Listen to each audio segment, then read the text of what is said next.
Bonjour à tous. Le mois dernier, nous avons eu une série d'enseignements sur le fruit de l'esprit.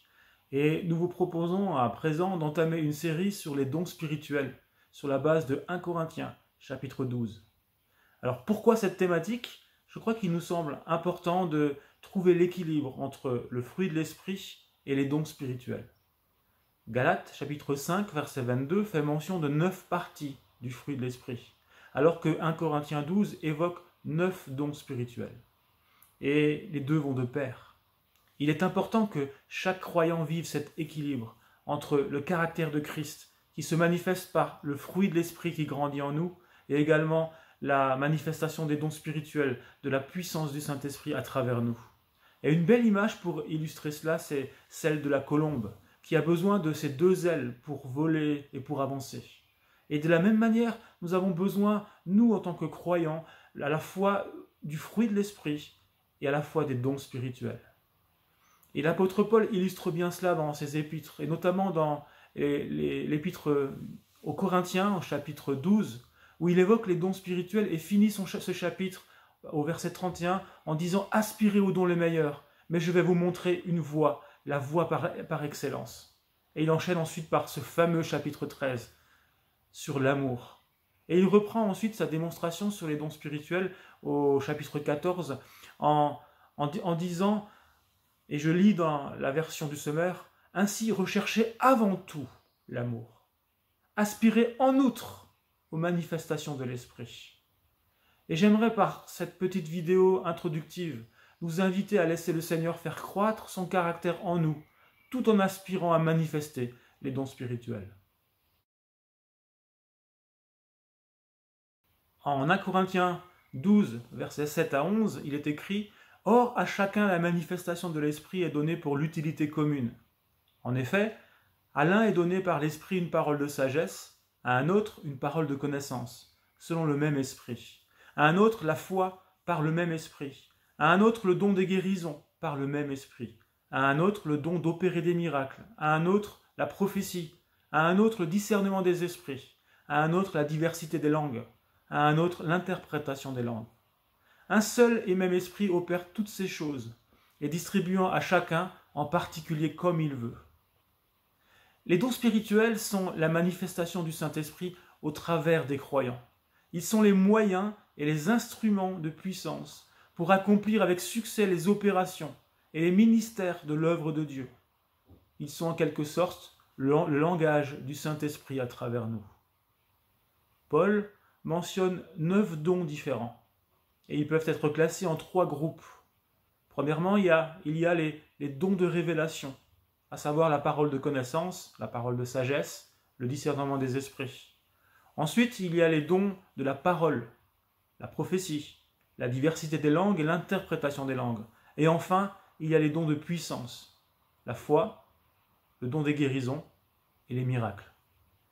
Et chacun de ces dons sera approfondi lors de messages suivants qui seront diffusés dans les semaines à venir.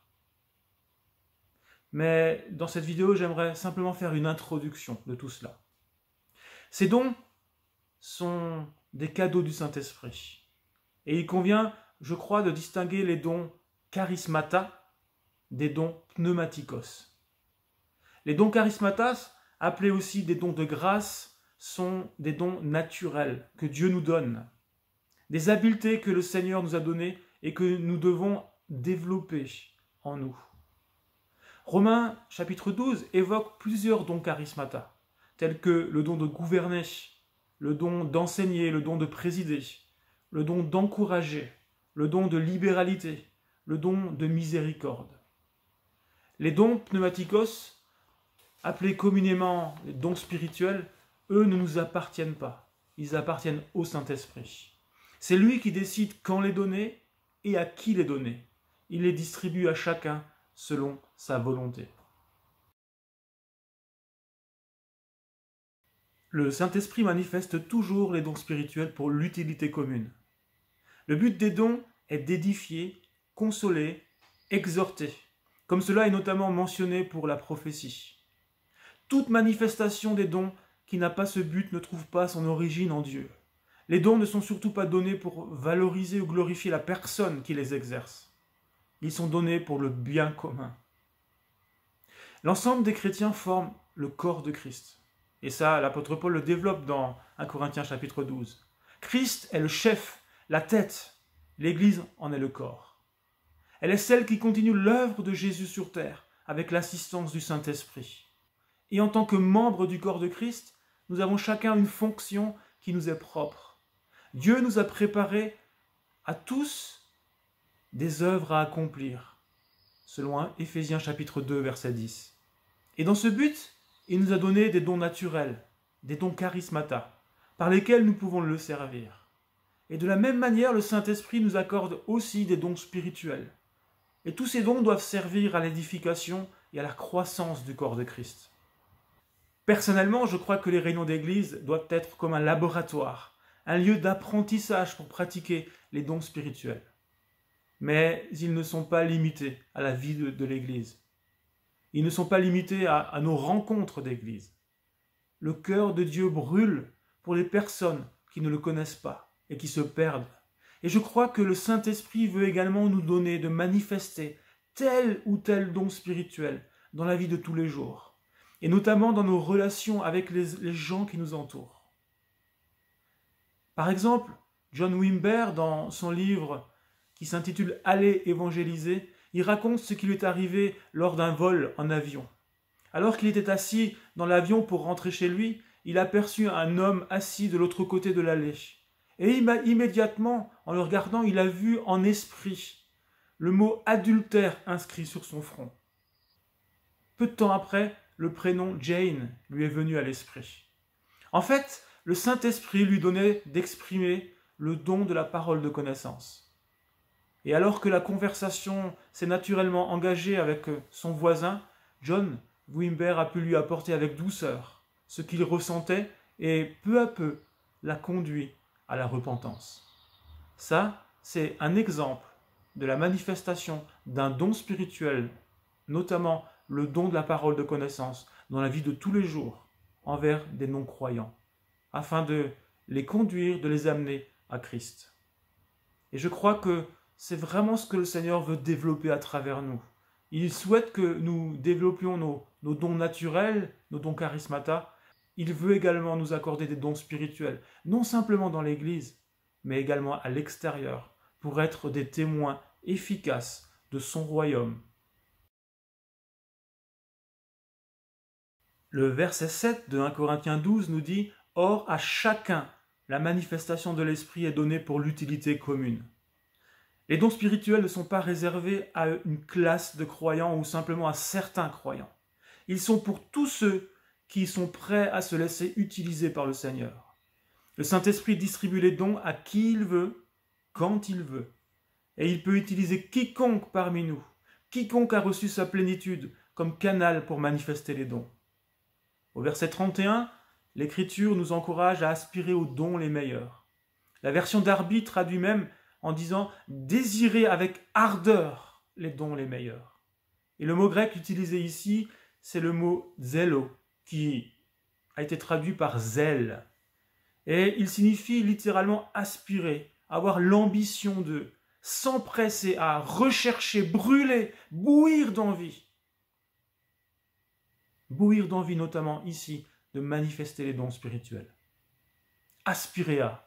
Et je crois que le premier pas pour grandir dans l'exercice des dons spirituels, c'est d'y aspirer ardemment, de bouillir d'envie de les manifester. C'est les demander au Seigneur avec foi. Ensuite, il s'agit simplement de se laisser conduire par le Saint-Esprit, d'ouvrir le robinet, d'oser se lancer, quitte peut-être même à se tromper. Mais il s'agit de le faire avec humilité, en se laissant corriger par le Seigneur, mais en se laissant également guider par le Seigneur. Et je crois que peu à peu, en faisant ainsi, on va apprendre, progresser dans cette manifestation des dons spirituels que le Saint-Esprit veut accorder à chacun d'entre nous. Je voudrais encore faire une petite remarque. Le verset nous encourage à aspirer aux dons les meilleurs. Personnellement, je ne crois pas qu'il y a une hiérarchie entre les différents dons. Et je nous encourage à aspirer à tous les dons. Je crois que le don le meilleur, ce n'est pas, par exemple, le don de prophétie ou le don des guérisons. Non, non. Le don le meilleur, c'est celui qui est le plus adapté à la situation par laquelle nous passons à l'instant T. Et je crois qu'il est juste et bon d'aspirer aux dons, à tous les dons. Mais le Saint-Esprit va les donner. Il va nous donner le don qui nous sera le plus utile dans la situation par laquelle nous passons actuellement. Dans les prochaines semaines, d'autres intervenants vont développer chacun des dons spirituels, vont les préciser. Mais j'aimerais, dans un premier temps, après cette brève introduction, vraiment nous encourager à aspirer aux dons spirituels, nous encourager à laisser le fruit de l'esprit grandir en nous, comme nous l'avons déjà vu à travers toutes ces différentes vidéos consacrées sur le sujet, mais en parallèle à demander à Dieu à ce que nous puissions grandir dans la manifestation des dons spirituels. Non pas simplement dans l'Église, mais aussi pour l'extérieur, pour être un témoin efficace, là où Dieu nous appelle à vivre, à être. Et j'aimerais pour cette semaine vous inviter à relire ce chapitre 12 de la première épître de Corinthiens, 1 Corinthiens 12, à la relire et à la méditer, à prier dessus pour que Dieu puisse continuer de travailler en nous afin que nous soyons une église missionnelle, des hommes et des femmes, des chrétiens, des croyants missionnels qui osent aller à l'extérieur et manifester la puissance du Saint-Esprit, témoigner au travers de leurs actes, mais aussi au travers de paroles, témoigner de la bonté et du salut et apporter l'évangile à tous ceux que le Seigneur mettra sur notre chemin. Que Dieu vous bénisse, au nom de Jésus. Amen.